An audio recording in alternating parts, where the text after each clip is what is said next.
Welcome back to the decentraLIVE studio. I'm Tracy Trachsler, coming to you today with an exciting news story straight from the heart of Switzerland. As of May 1st, Zurich's premier luxury hotel, the Dolder Grand, is now accepting Bitcoin payments using an app called inapay. We had a chance to visit the Dolder Grand on launch day and sit down with Roger Darin, head of blockchain advisory at Inacta AG, the company behind the app. Check it out. Today's an exciting day for you guys. If you want to tell us a bit about your company and what you've managed to do here at the Dolder, we'd love to hear about it. Inacta is a digital transformation company. We have been helping clients to move into the digital age for about 10 years now.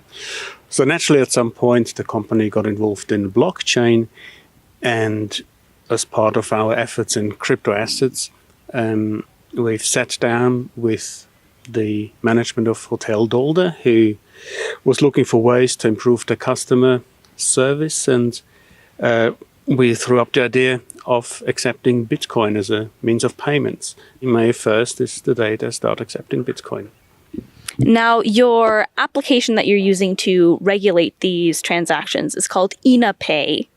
Can you tell us a bit about the backend? How does it actually work? What does the user experience on the other end? The payment process starts by the waiter entering the amount that is to be paid. Once he's entered the amount, the QR code appears, and the guest can just scan this with whatever wallet he's keeping his Bitcoin safe with. This Bitcoin then get converted instantly into Swiss franc and credited to the hotel's bank account. This is made possible with the help of Bitcoin Swiss. The moment the waiter enters the amount, inapay sets off a request to Bitcoin Swiss asking for the current exchange rate. So Bitcoin Swiss then provides a price, keeps it valid for a few minutes, and when the transaction happens, we'll take care of selling the Bitcoin and converting them into fiat. All in all, how long does that transaction actually take? It's fairly instant from a user experience. The waiter will immediately see when the payment has been made, and the settlement of the fiat then happens in regular intervals that the management of the hotel can decide upon. They probably go for weekly, for monthly. It's really up to them, whatever is convenient. Now, you already mentioned that it's compatible with multiple different wallets. Are there any exceptions? Yeah, there are a few wallets out there, such as Xapo, Coinomi, or the Coinbase wallet, that don't understand the QR code with an amount embedded in them. Of course, the amount is part of the bill, so it's helpful to have it in. So those three wallets currently may be a bit difficult to handle. You also mentioned that currently you are operating mainly in Swiss francs, correct? What other currencies can it handle? What cryptocurrencies can it handle? Well, we started off with Bitcoin on the crypto side.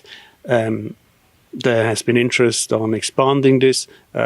On one hand, towards Lightning. Obviously, we want that as well. We want the fees as low as possible, and also towards Ether. On the fiat side, I understand that Bitcoin Swiss offers settlement in Swiss franc and in euro, though I'm quite sure they would be open to other requests if you had them. Now, Dolder has already sort of praised the ease of use that inapay provides and sort of the seamless user experience that it gives their guests. What does this mean? Do you think that this is a step, sort of an initial step towards encouraging wider adoption? What do you think the existing sort of biggest hurdles are to mass adoption of crypto as sort of an everyday means of transaction? Yeah, at Inacta, we try to be quite ahead of the curve, obviously. And still, our accountants did not like the idea of us accepting crypto except for very special circumstances. When we pitched him the idea of inapay, he was over the moon. He said, well, finally, I can integrate this seamlessly into our own accounting system. There's no hassle about managing private keys. The there are many businesses that want to provide a good client experience, but are worried about all the things that come with crypto. With inapay, this is totally taken away. As far as you're concerned, you enter an amount in Swiss franc and you get Swiss francs credited to your account. That is a different level of experience. Mm-hmm. Now, to be clear, that means that the actual client, or in this case, Dolder, doesn't actually touch any of the crypto. That's right. They have no exposure to crypto whatsoever. They just continue thinking in fiat, and that is what ultimately, I guess, sold them to the idea. What other projects are you working on right now with regards to rolling out inapay into other industries, into other markets? We've had interest from various countries, from various industries, because we started with the Dolder and Ferrari Kessel in Zug. The first inquiries came from other companies in the luxury sector, but I'm very much hopeful that at some point the entire solution will be easy enough and cheap enough so that it can be used in mom and pop shops. Now, you mentioned it becoming cheaper. Would you say that in its current form, does it support handling a large volume of microtransactions, or is that still something that needs to be sort of worked on before you see it or envision it being sort of adopted by the regular general public on a bigger scale?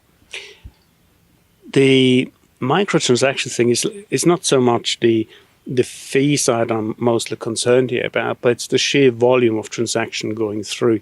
I mean, this is a 1.0 product. I'm very excited. We have done testing, we have done training. I don't expect any issues, but it'd be naive to think that there aren't things that will ask to be improved. Once we have battle tested this further, I'm happy to roll it out to more clients, to more volume.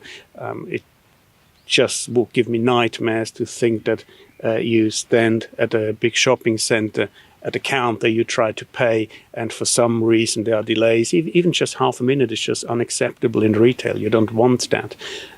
Their transaction needs to go through within a second, maybe two. If you've ever come across someone using Twint, for example, then you know what I'm talking about. Indeed. Now, of course, this has been a long project, a long road that you've had to travel in order to get to this day.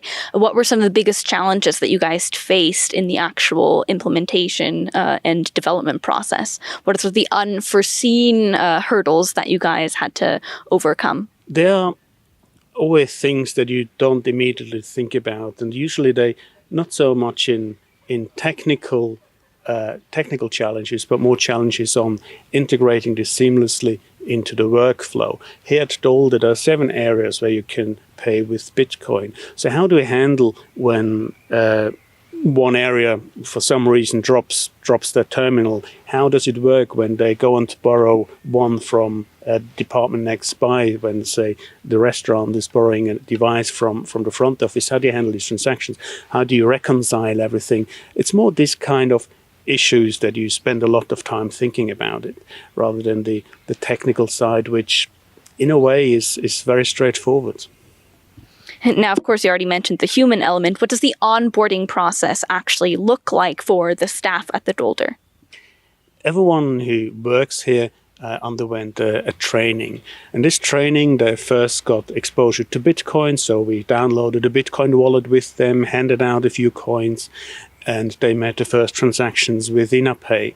Then they learned how to use an explorer to follow these transactions. They need to understand what it actually means when such a payment is made, when it gets moved to the mempool, when it gets moved on chain, and what the consequences are out of this.